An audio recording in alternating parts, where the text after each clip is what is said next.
Have you ever walked into someone's apartment and it instantly felt comfortable? Then you walk into yours and it feels like a waiting room. That's not because of the temperature. It's because your apartment feels cold. And today, I'm going to show you exactly why. First off, your lighting. Let's start with the biggest culprit of cold.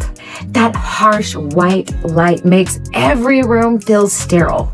If the brightest thing in your apartment is your ceiling light, you have already lost. Instead, turn off the big light, use lamps, warm bulbs, layer your lighting. Good lighting changes everything. Then, texture. Cold rooms usually aren't missing furniture. They're missing texture. Leather and wood, linen, woven baskets, throw blankets. These things will soften a room. Without texture, everything feels flat. And some wood tones. Wood is warmth. Real wood. Wood look furniture, walnut, oak. Even one wooden piece can completely change the mood of a room. If everything is just black or white, gray, or glass or metal, your apartment starts feeling like an office. And then don't forget fabrics. Look around. Do you have curtains? Do you have some throw pillows? Maybe a blanket on the couch or your bed? Do you have an area rug? Fabric absorbs sound. It softens hard surfaces and it makes apartments feel lived in. Then don't forget personality. Here's the biggest one.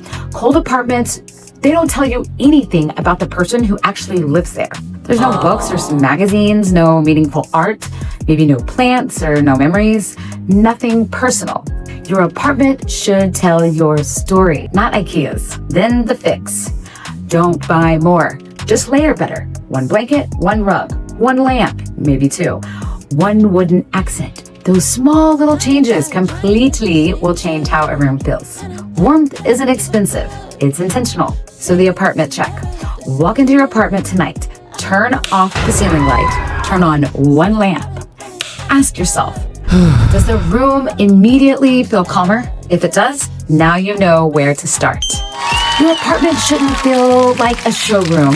It should feel like a home. If this helps, subscribe. Next episode, we are talking about why your apartment still looks generic, even after you decorated it.